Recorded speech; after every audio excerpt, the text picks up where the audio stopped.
Hi friends, आज की class Indian geography और इंडियन ज्योग्राफी में जैसा कि आपने देखा था पिछली क्लास में आपने देखा था कि उत्तर भारत का विशाल जो मैदान था उसे हमने दो भागों में बांट करके भू आकृति विभाजन और प्रादेशिक विभाजन को हमने क्या किया, दो भागों में बांट करके एक एक स्टेप बाय स्टेप पढ़ते चले गए। और लास्ट की जो क्लास थी वह असम का ही मैदान था, असम या ब्रह्मपुत्रा का मैदान। तो फ्रेंड्स, आज उसी कड़ी में इंडियन ज्योग्राफी में जो आज हम क्लास लेने जा रहे हैं वह अरावली श्रेणी से। तो डीपली गहन अध्ययन अरावली श्रेणी से करते हैं।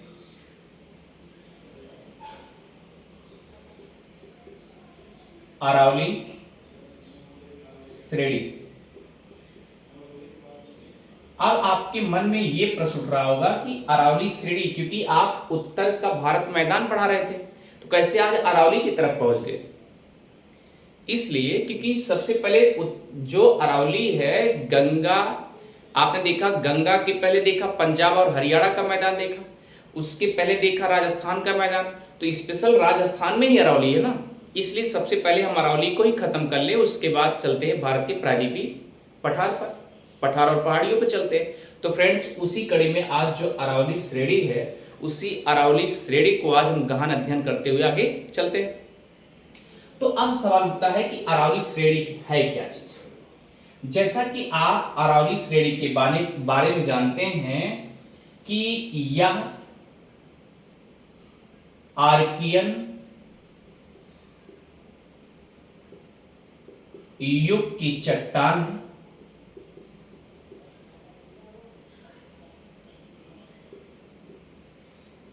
आर्कियन, अब आपको ट्रिक सिंपल तरीका बताया गया था कि ट्रिक के माध्यम से जो बताया गया था, अध कवि गोद तक्वा। फ्रेंड्स याद रखिएगा, आ से आर्कियन और धा से क्या हो गया, धारवाड़, और का से कुडप्पा और बी से क्या हो गया, बिंद, और गो से क्या हो गया, गोंडवाना, और दा से क्या हो गया, दक्कन ट्रैप, और टा से क्या हो गया, टर्सरी, और क्वा से क्या हो गया, क्वार्टनरी। देखिए एक सीक्वेंस वाइज, इसका मतलब कि सबसे प्राचीन जो है आपका आर्कियन है। तो ये प्रश्न उठ जाता है कि अरावली श्रेणी जो आर्कियन युग की चट्टान है, इसका मतलब सबसे प्राचीन चट्टान होगी। तो यहां आप एक फैक्ट मिल जाता है, यह सबसे प्राचीन चट्टानों से निर्मित श्रेणी है। इतनी बातें अच्छे से समझ में आ गई होगी। अब फ्रेंड्स याद रखिएगा कि अगर यह सबसे प्राचीन चट्टानों से निर्मित बनी है तो इसका मतलब सबसे प्राचीन तो हो ही गई, पुरानी हो गई। अब इसे हम जरा से एक बार मिटाते हैं, उसके बाद अच्छे से डीपली से। इसका मतलब यह है कि अगर आर्कियन का अपरदन होगा तो एक नया रूप बनेगा धारवाड़ का। ऐसा नहीं कि आर्कियन से ये दूर हो जाएगा। इसका मतलब कि जो आर्कियन युग है, आर्कियन युग की चट्टानें होंगी, उसमें धारवाड़ का भी मिश्रण होगा। तो अगला प्रश्न उठ जाता है कि अरावली श्रेणी में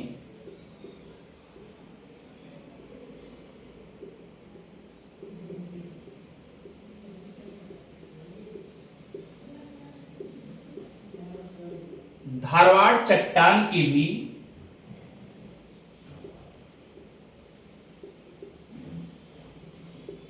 प्रमुखता पाई जाती होगी।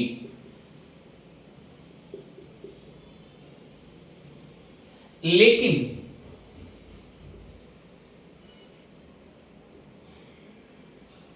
अधिकतर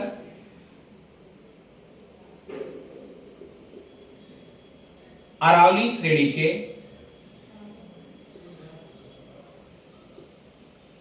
या अरावली श्रेणी से सटा हुआ भाग।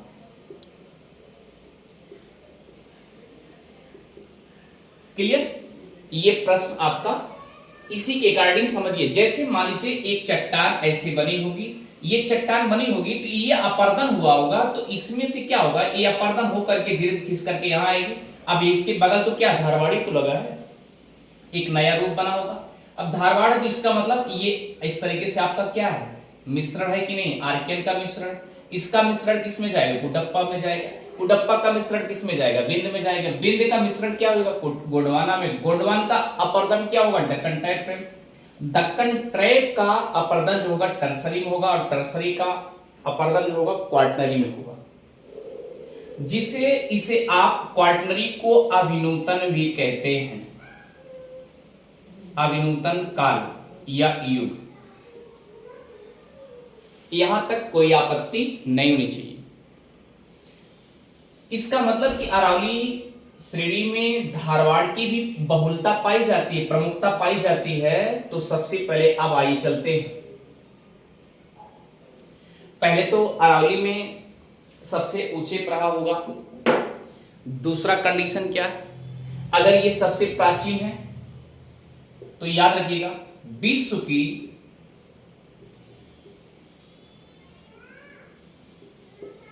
सबसे प्राचीन बालिक पर्वत भी मानी जाती है।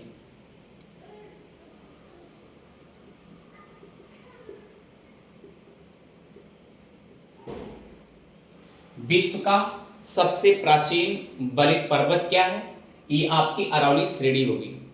तो अरावली श्रेणी क्या है, इसका मतलब कि जो संसार में सबसे अगर फोल्डेड माउंटेन माना गया, पर्वत श्रेणी श्रृंखला मानी गई, उसे किसे माना गया, अरावली श्रेणी। पूरे विश्व की बात की जा रही। क्यों? क्योंकि आर्कियन युग की चट्टानें तो सवाल से बात प्राचीन तो हो ही गई।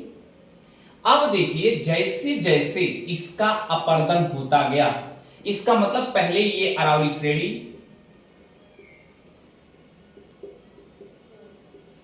पहले ये अरावली श्रेणी एक महान और विशाल रूप में रहा होगा।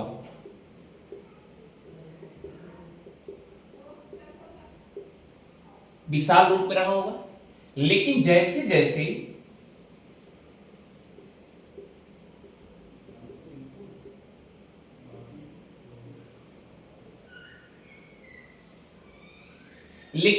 जैसे इसका अपर्दन होता गया,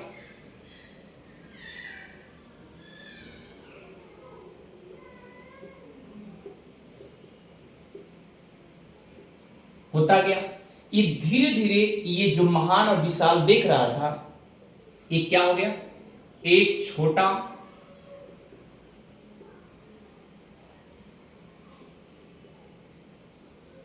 अवशिष्ट के रूप में दिखने लगा।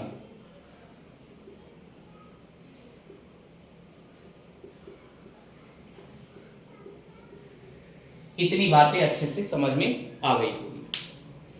अब देखिए पहले जैसे जैसे ये बड़ा महान बड़ा था, धीरे धीरे इसका अपर्दन होता गया। और अपर्दन आप जानते हैं कि एक स्थान से कोई चीज टूट करके दूसरे स्थान पलायन कर देना, ही अपर्दन कहलाता है। टूट करके आगे बढ़ गया। अगर टूट करके वही रह जाता तब तो अपक्षय की कंडीशन होती, लेकिन टूट करके आगे बढ़ जाता है तो क्या होता, अपर्दन होता। तो सेम कंडीशन, ये टूट करके आगे चला गया होगा, बढ़ गया होगा, और जब आगे बढ़ गया होगा तो उसमें अवशिष्ट के रूप में बचा होगा। इसका मतलब कि जो अरावली श्रेणी है पहले महान थी, विशाल थी, लेकिन अब वर्तमान में क्या कंडीशन बन चुकी होगी, एक छोटा आकार ली होगी। इतनी बातें अच्छे से समझ में आ गई होगी। अब इसे एक बार फिर से इरेज करते मिटाते हैं। आप इसे लिख लीजिएगा, स्क्रीनशॉट ले लीजिए, उसके बाद आगे बढ़ते हैं।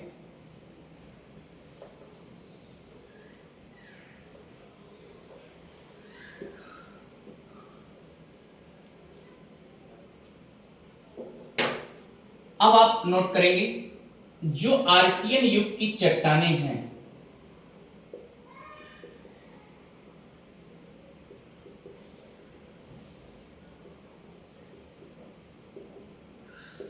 उसमें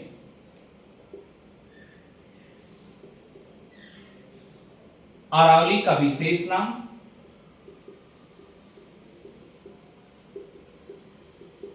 रखा गया है।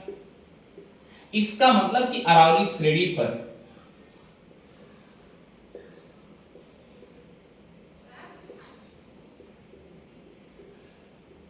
जो चट्टानें पाई जाती होंगी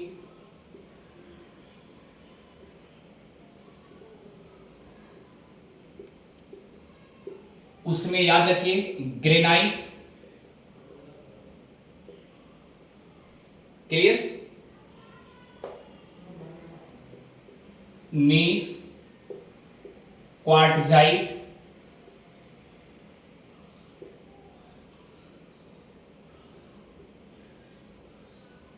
और सिस्ट के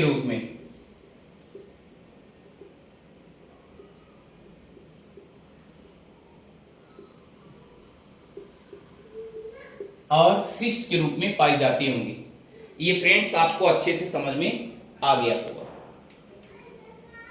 अब देखिए, जैसा कि हमने बता दिया कि ये धारवाड़ चट्टानों की प्रमुखता पाई जाती है, किसमें पाई जाती है? आर्कियलॉजी में, चट्टानों में। तो फ्रेंड्स आइए चलते हैं सबसे पहले मैपिंग में। इसका विस्तार कहाँ है, यानी अरावली श्रेणी का विस्तार कहां से कहां तक है, इसे भी सबसे पहले हम जान लें। तो इसे एक बार फिर से मिटा करके मैप बनाते हैं इंडिया का।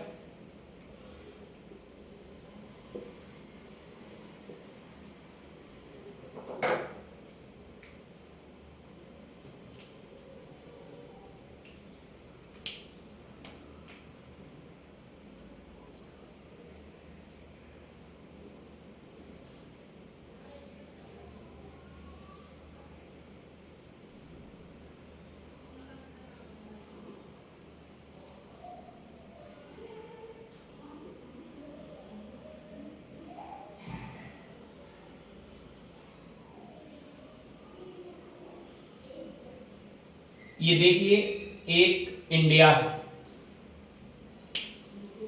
में भी आप एटलस में मिलाएंगे संभवतः इसी तरीके से आपको दिखेगा इंडिया भी। फ्रेंड्स आइए चलते हैं, सबसे पहले याद रखिएगा कि अरावली का रेंज, यहां लिखेंगे अरावली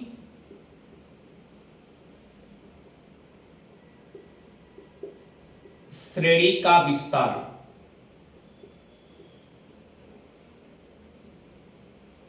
क्लियर? अरावली श्रेणी का विस्तार जो है गुजरात, जैसे कि यहां जानते हैं ये गुजरात है, फिर यहां से याद रखिए ये आपका राजस्थान, ये पंजाब छोड़ देंगे आप, फिर ये आपका हो जाएगा हरियाणा, जैसा कि आप जानते हैं यहां इस पायदान पे आपका दिल्ली, ये हरियाणा, उसके बाद यहीं पर दिल्ली कवरेज कर देना। तो अब देखिए ये जो है, क्लियर,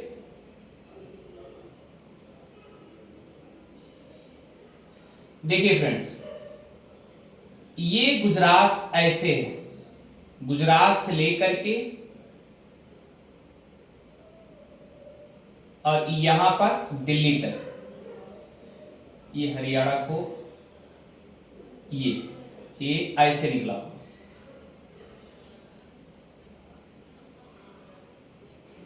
ऐसे, ठीक। तो इसमें किसका किसका विस्तार आ जाएगा? गुजरात भी आ जाएगा, राजस्थान भी आ जाएगा, हरियाणा भी आ जाएगा और दिल्ली भी आ जाएगा। तो इसका विस्तार लिखेंगे, लिखिएगा कि अरावली श्रेणी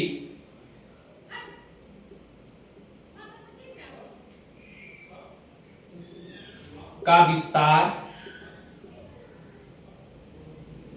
अरावली श्रेणी का विस्तार, इधर से स्टार्ट करिए, गुजरात, क्लियर, गुजरात, उसके बाद क्या आएगा? राजस्थान, उसके बाद क्या है? हरियाणा, उसके बाद दिल्ली। ये अरावली श्रेणी का विस्तार है। तो फ्रेंड्स याद रखिए इसमें 3 राज्य में विस्तार है, यानी कि लिखेंगे अरावली श्रेणी, अरावली श्रेणी का विस्तार मुख्य रूप से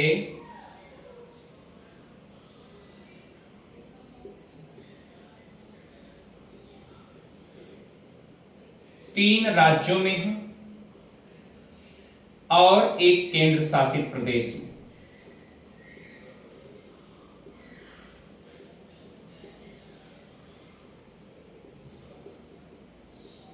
जैसा कि आप जानते हैं गुजरात, राजस्थान, हरियाणा ये तीन राज्य हुए और ये जो है स्पेशल यहां लिख दे रहे हैं केंद्र शासित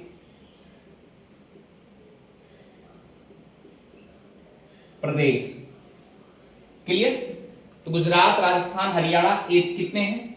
ये तीन राज्य हो गए और एक केंद्र शासित प्रदेश हो गया। ये इसका विस्तार रहा। अब सवाल उठता है कि राजस्थान में यानी कि गुजरात में जो इसका पायदान जहां से स्टार्ट होता है कहां जाएगा? तो याद रखिएगा यहां लिखेंगे, अगला कोटेशन है गुजरात के पालनपुर से लेकर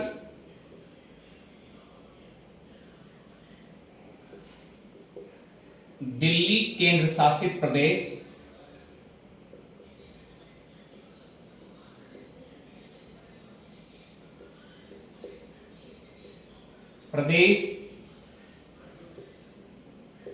तक इसका विस्तार है।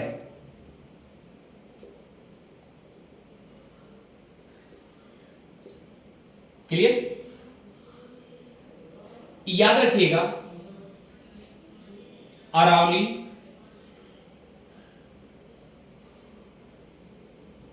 श्रेणी लगभग 800 किलोमीटर, यहां से लेके यहां तक लगभग 800 किलोमीटर, अप्रोक्सीमेटली 800 किलोमीटर। क्लियर है? और इसकी औसत ऊंचाई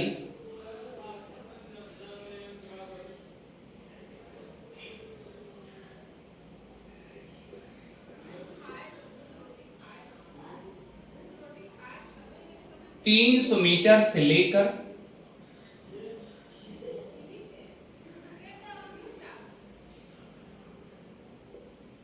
920 मीटर है। ये अच्छे से आपको समझ में आ गया होगा फ्रेंड्स। चले से मिटा भी दें। अब चलिए ये 300 मीटर से लेकर के 920 मीटर तक है, लेकिन सवाल ये आखिर सबसे ज्यादा मोटा किधर होगा या पतला किधर होगा, ये भी क्लियर होना चाहिए। तो आइए इसे पहले सबसे पहले मिटाते हैं, उसके बाद आगे की तरफ।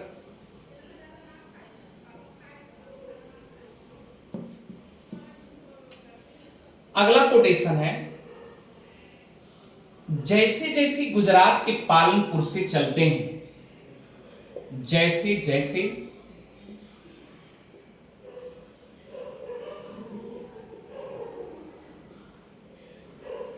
पालनपुर से चलते हैं वैसे वैसे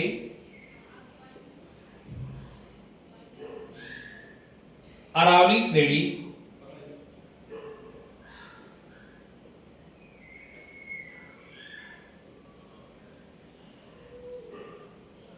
अधिकतम मोटी दिखती है। इसका मतलब यहां पर चौड़ाई अधिक होगी, लेकिन जैसे जैसे दिल्ली की तरफ आगे बढ़ेंगे, लेकिन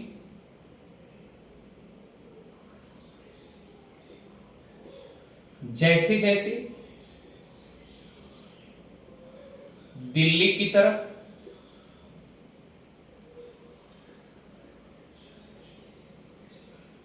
आगे बढ़ेंगे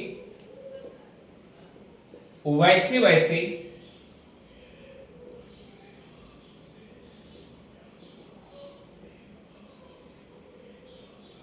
अरावली श्रेणी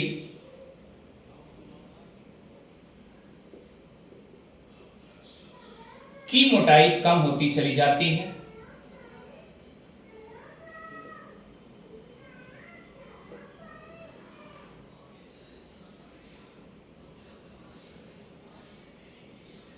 अब इतना स्टेटमेंट लिखने से एक कंक्लूजन निकल जाता है, इसका मतलब पालनपुर से जैसे चलेंगे वहां पर सर्वाधिक मोटाई होती होगी, यानी गुजरात में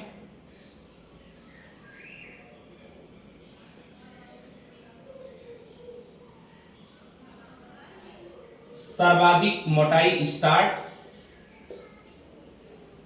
यानी प्रारंभ, और दिल्ली में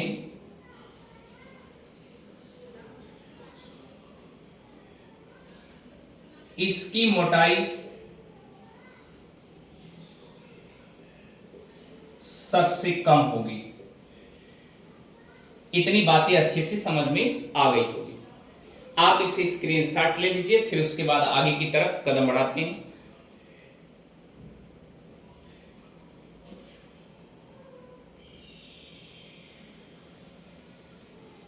हो गया? इसे इरेज करके, इसे मिटा करके अच्छे से। अब सवाल उठता है कि इसका मतलब क्या है कि अगर यहां पर मोटाई सर्वाधिक होगी तो इसका मतलब ऊंचाई भी उतना ही होगी। तो यहां लिखेंगे गुजरात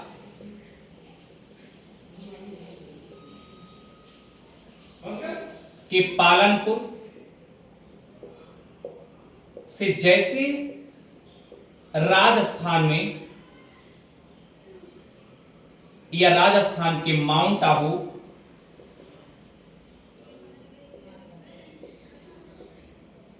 में प्रवेश करते हैं या माउंट आबू के पास हम देखते हैं कि अरावली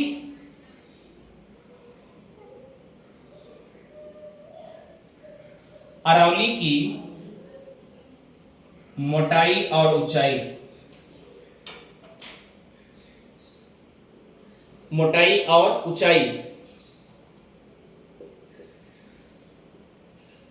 सर्वाधिक होगी।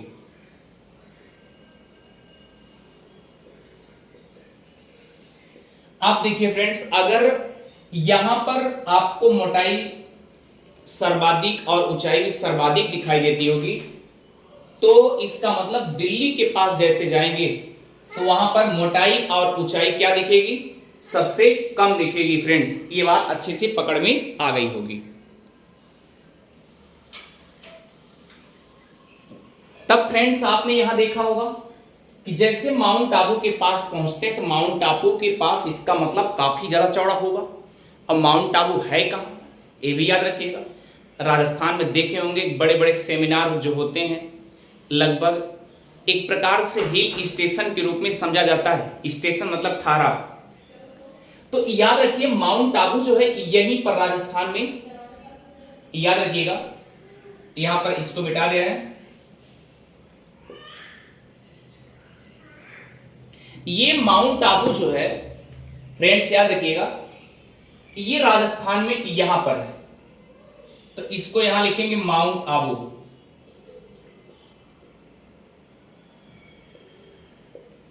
अब देखिए यहां पर एक श्रेणी है माउंट आबू पर्वत जैसा। क्लियर? अब फ्रेंड्स याद रखिए माउंट आबू जो पर्वत है इसकी एक चोटी है सबसे, यानी श्रेणी है पर्वत, ये क्या है? माउंट आबू है।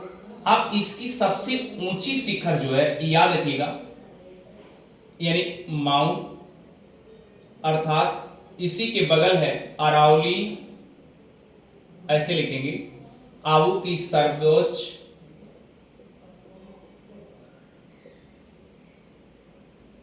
शिखर गुरु शिखर। कौन सा शिखर? गुरु शिखर। और इसकी ऊंचाई जो है 1722 मीटर है। ये बात अच्छे से समझ में आ गया हो।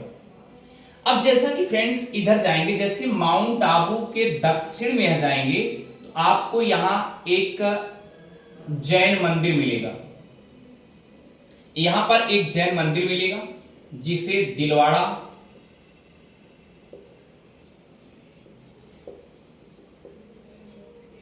जैन मंदिर के नाम से जानते हैं। जानते हैं क्या आप समझिए कि प्रसिद्ध भी है, प्रसिद्ध भी है। अब देखिए यही माउंट आबू है, माउंट आबू से इधर जैसे जैसे हल्का सा दक्षिण जाएंगे तुरंत एकदम सटा हुआ आपको मिलेगा क्या, दिलवाड़ा जैन मंदिर। और जैसे दिलवाड़ा जैन मंदिर मिलेगा तो आप इसका मतलब आप समझ सकते हैं कि ये लगभग अपने आप में मोटा और ऊंचा दोनों दिखता होगा। ये बातें अच्छे से पकड़ में आ गई। अब सवाल उठता है कि माउंट आबू जो है यह एक हिल स्टेशन भी है।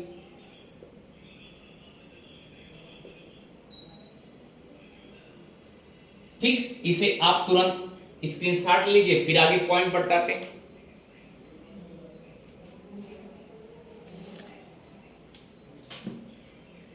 चलें, आइए अब देखिए फ्रेंड्स, जैसे मान लीजिए अगर आपके मन में उठ रहा है कि हाँ इधर इधर मोटाई ऊंचाई दोनों समतुल्य है, लगभग बराबर, दोनों सर्वाधिक हैं, यहाँ पर सबसे कम, तो मोटाई और ऊंचाई इसी से अंदाजा लगा लो ना कि अगर हमारा गुरु शिखर यहीं पर है तो इसका मतलब ऊंचा भी है। अब आप अंदाजा लगाइए कि यहाँ पर माउंट आबू है, ये भी ऊंचा, ये भी मोटाई अपना देता होगा अपना अच्छा खासा, इसलिए स्वाभाविक सी बात मोटा होगा। अब देखिए अब सवाल तो है ये किस राजस्थान के किस जिले में है, तो याद रखना ये राजस्थान के सिरोही जिले में, ये राजस्थान के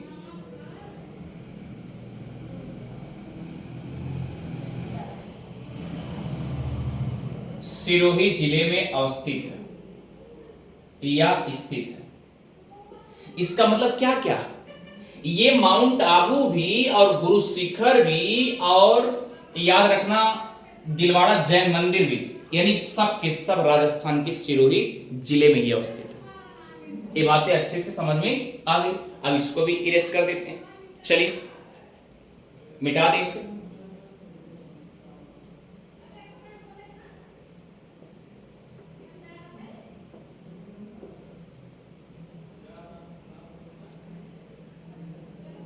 फ्रेंड्स एक बार फिर से मैप बनाते हैं, उसके बाद फिर अच्छे से एकदम डीपली पढ़िए। देखिए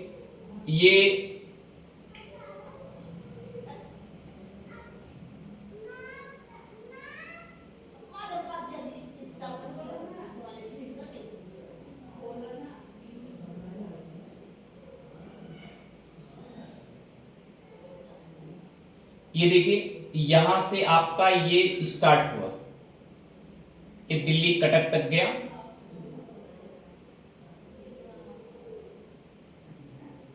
यहां पर आपका माउंट आबू है, यहां पर आपको गुरु शिखर मिलेगा जो 1722 मीटर है, जैसा कि आपने इसके पहले देख लिया, सिरोही जिला में है। अब सवाल उठता है कि राजस्थान में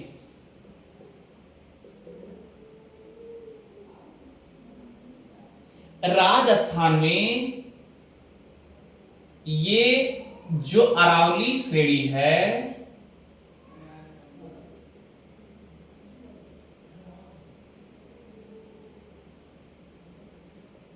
उसका 80% भाग राजस्थान में ही है।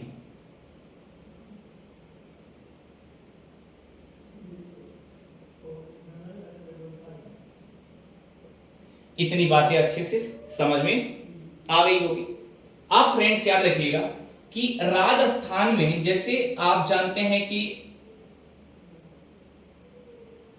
जैसे जैसे एरियाज पढ़ते जाएंगे, जैसे जैसे क्षेत्र पढ़ते जाएंगे, जैसे जैसे तहसील या जिले पढ़ते जाएंगे तो हर जिले में कुछ उपनाम दिए जाते हैं। जैसे लोगों के मन में युवक चलिए इसको नाम ये इस तरीके से पुकारते हैं ना, तो सेम कंडीशन याद रखिएगा कि राजस्थान में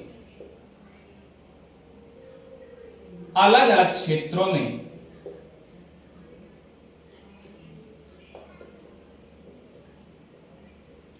अलग अलग क्षेत्रों में अलग अलग नाम है। जैसे याद रखिए उदयपुर, उदयपुर में, ये उदयपुर कहां है? आपके राजस्थान में। उदयपुर में याद रखिएगा इस अरावली पर्वत को, अरावली पर्वत को अरावली पर्वत नहीं कहते हैं, जरगा पहाड़ी के नाम से जानते हैं।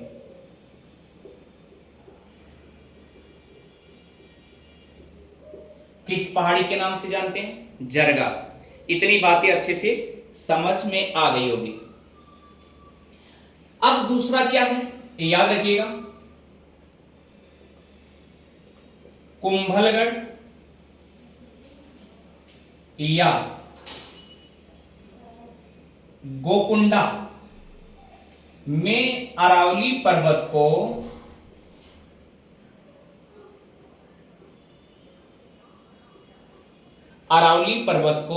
याद रखिएगा भोरात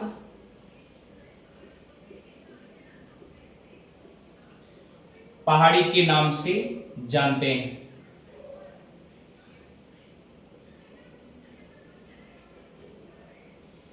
इतनी बातें अच्छे से समझ में आ गई होगी। अब अगला है याद रखिएगा टोडगढ़,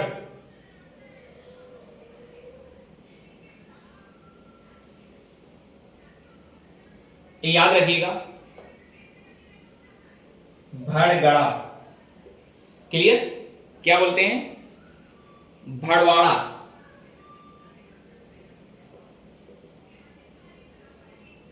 इसको बोलते हैं भड़वाड़ा। यानी कि लिखेंगे टोडगढ़ में अरावली श्रेणी को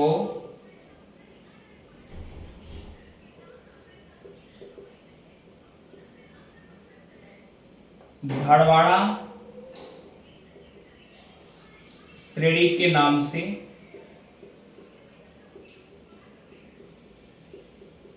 अब देखिए आगे क्या होगा, दिल्ली, दिल्ली में दिल्ली कटक,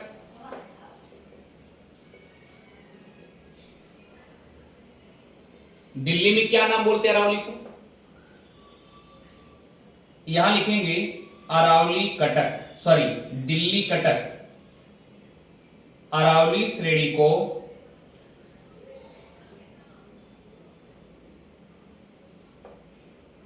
दिल्ली कटक। क्लियर? या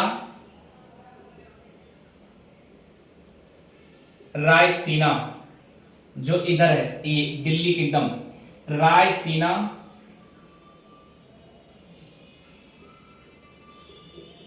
पहाड़ी के नाम से बुलाते हैं।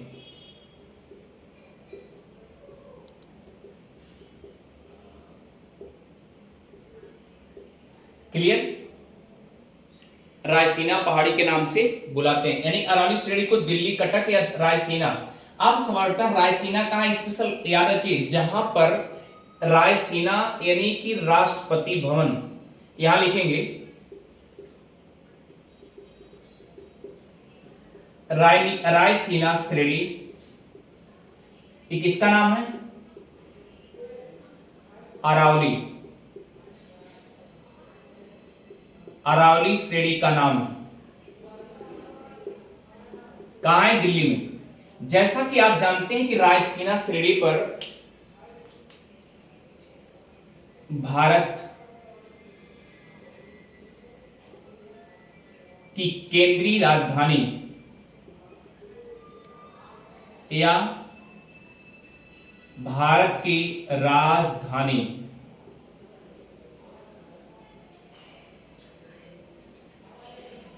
दिल्ली, और दिल्ली में स्पेशल याद रखिएगा राष्ट्रपति भवन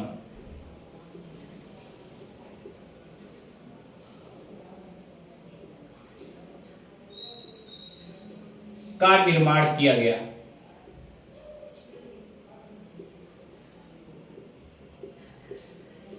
इसका मतलब कि दिल्ली में जितने भी अच्छे अच्छे प्रशासनिक भवन और सारा ढांचा जो बना हुआ है, जहां जहां राष्ट्रपति भवन, सचिवालय जो जो है, याद रखिए कि इसका मतलब राष्ट्रपति भवन रायसीना श्रेणी पर है, तो इसका मतलब आसपास क्या होगा, आसपास जितने भी प्रशासनिक भवन, सब सारे भवन बने हुए हैं, सब के सब अरावली श्रेणी के आसपास में ही बने हुए। ये बातें अच्छे से समझ में आ गई होगी। अब चलिए फ्रेंड्स आगे चलते हैं। यहां पर ये तो अच्छे से समझ में आ गया। अब चलते हैं कि जैसे मान लीजिए कि अरावली श्रेणी से जो नदियां स्पेशल रूप से निकलती हैं, उनका विभाजन कैसे करेंगे, ये अच्छे से आपको समझ में आ गया होगा।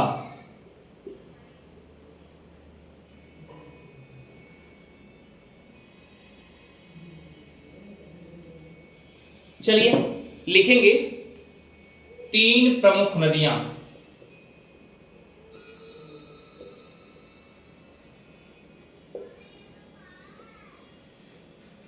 चलें, अब देखिए, जैसा कि आप जानते हैं लूनी नदी का नाम सुना होगा आपने।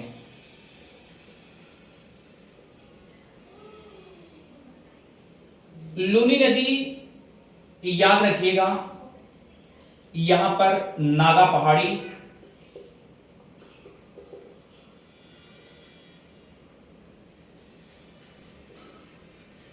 नागा पहाड़ी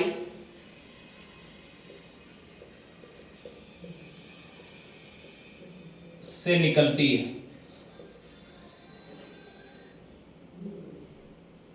अब सवाल उठता है कि ये क्या दक्षिण से जाती है या पश्चिम से जाती है, या आप कह लीजिए पूरब से जाती है या पश्चिम से जाती है। तो फ्रेंड्स याद रखिए, लूनी नदी अरावली श्रेणी के पश्चिम से बहते हुए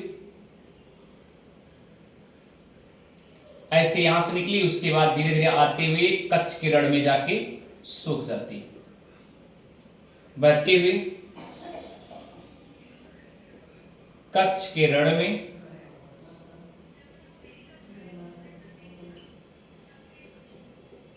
अच्छा फ्रेंड्स, ये मान लीजिए कच्छ के रण में अगर सूख जाती होगी, तो इसका मतलब यहीं पर चारों तरफ क्या होता होगा, यहां पर पानी की अवशोषण करने की क्षमता अधिक होगी, इसलिए तो सूख जाते होंगे। क्योंकि नदी है तो नदी का पानी इतना तो थोड़ी ना कि इतना कम होगा, इसका मतलब अवशोषण करने की क्षमता अधिक होगी। रे और ये मरुस्थलीय एरिया होगा, इसलिए ऐसा पानी सोखने की क्षमता इसलिए अधिक है। और जब पानी अवशोषण कर लेती है तो बेचारी जाएगी कहां। तो ये स्वाभाविक सी बात उठता है कि ये कच्छ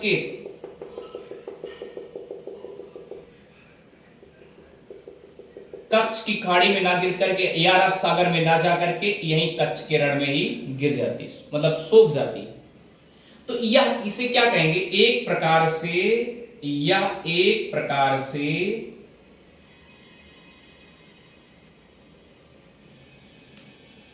याद रखिएगा अंतः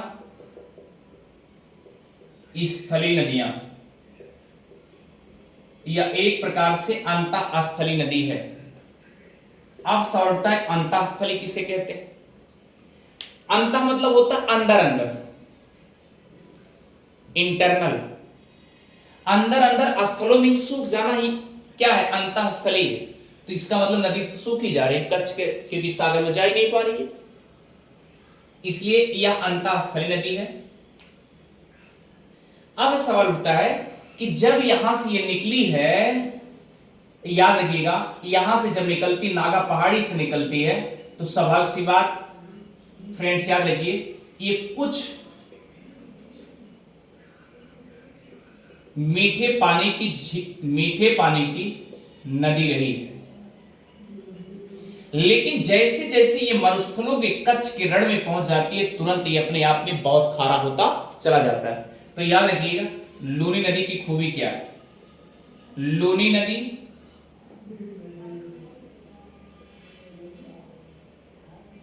प्रारंभ में मीठे पानी की झील,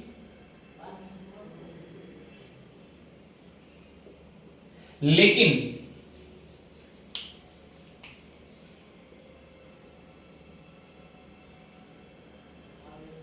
कच्छ के रण पहुंचते पहुंचते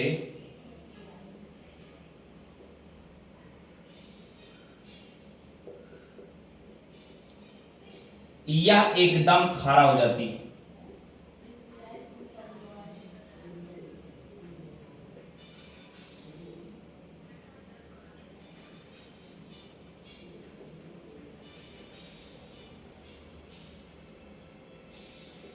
ये इतनी बातें अरावली से निकलने वाली लूनी नदी की।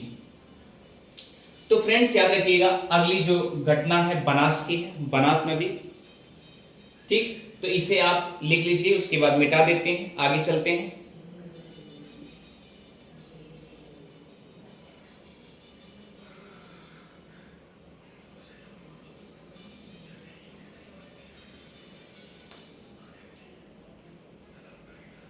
चलें आगे, चलिए। बनास नदी,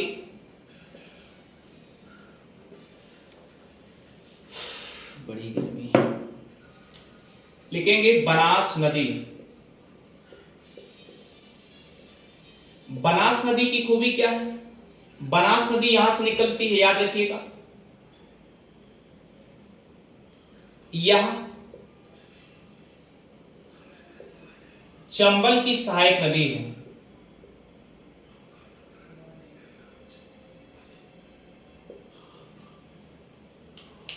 और याद रखिएगा, बनास नदी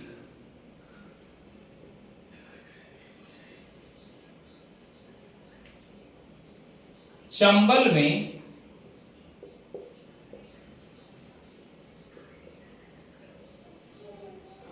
सवाई माधोपुर या सवाई माधो में आकर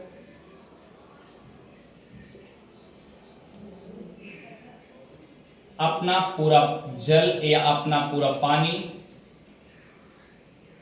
चंबल को सौंप देती है। चंबल को या चंबल में मिलती है, ऐसे लिख लीजिए।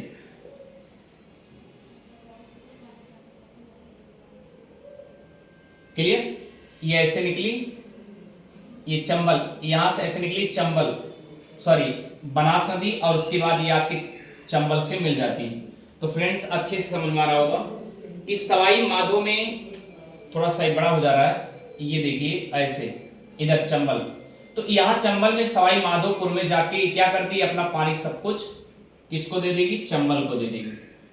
तो आप दूसरा कंडीशन क्या है, आपने देखा होगा, अगर आपके मन में उठ रहा होगा कि आखिर ये बनास नदी निकलती कहां है, तो खमसोर पहाड़ी से निकलती है। ये लिखिए, खमसोर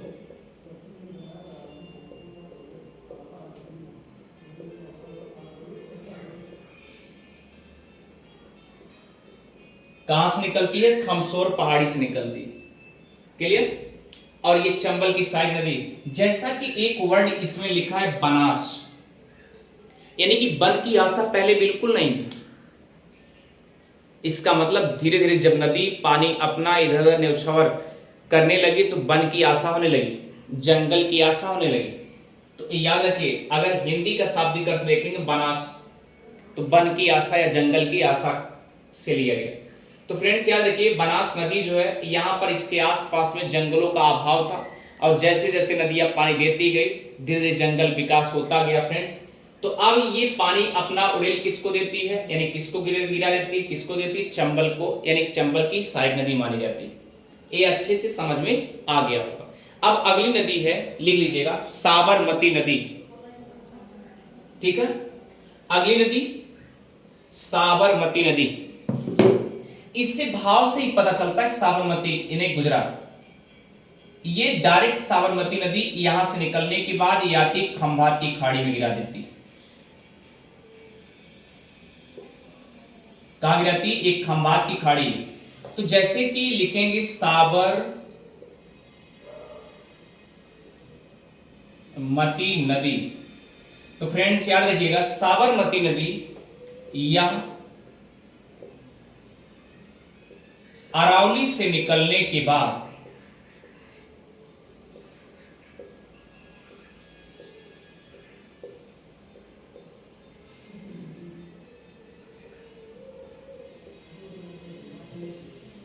खंभात की खाड़ी में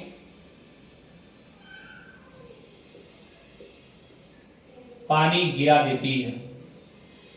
जैसा कि आपने देखा होगा एटलस में यहां पर लिखा रहेगा गल्फ ऑफ खंभात, और यहां पर क्या लिखा रहेगा, बे ऑफ बंगाल।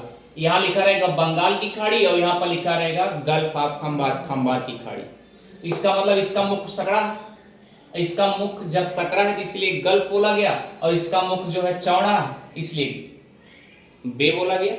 इन दोनों पॉइंट को भी जानते रहे। खाड़ी दो प्रकार की, एक सकरा और एक बृहद। जो बृहद होगी अवसाद बाद में अवसाद ले आकर जमा करती होंगी, वो बात की बात है, लेकिन जो चौड़ा होगा वह क्या है, बे है, और जो सकरा है वो गल्फ होगा। तो ये खंभात की खाड़ी कैसी है, गल्फ है, तो इसीलिए गल्फ ऑफ खंभात लिखा जाता है। इतनी बातें अच्छे समझ में आ गई होगी। इसे मिटा करके फिर से तुरंत एक बार एक दो कड़ी और लिख करके समझा देते हैं, अच्छे समझ आ गया। यानी साबरमती नदी जो है ये खंभात की खाड़ी में ही जाके गिरती है। चलिए अब अगला कहानी क्या है, झीलों का।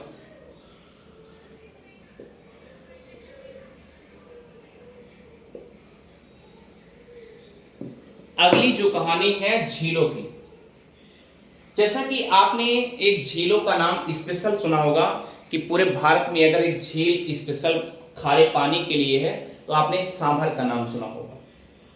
सांभर की झील आपने देखा होगा, मान लीजिए तो खारा है, लेकिन जैसे पिछले क्लास में कभी बताया गया था जब राजस्थान का मैदान पढ़ाया जा रहा था तो उसमें बताया गया था कि जैसलमेर के आसपास में जो छोटी मोटी जितनी झीलें हैं सबको प्याला झील का उपमा दिया गया।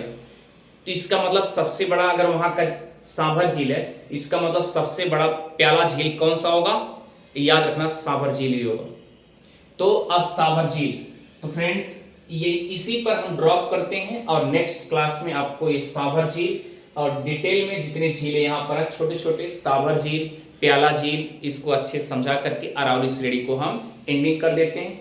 Thank you friends. अगर आपको समझ में आ रहा है तो उदय जीएस रिसर्च सेंटर को सब्सक्राइब करना और शेयर करना कभी ना भूलें। हो सकता है कि कल की क्लास में आपका ये अरावली श्रेणी अच्छे से समझ में पूरा समझते हुए खत्म भी हो जाए। Thank you friends, best of luck.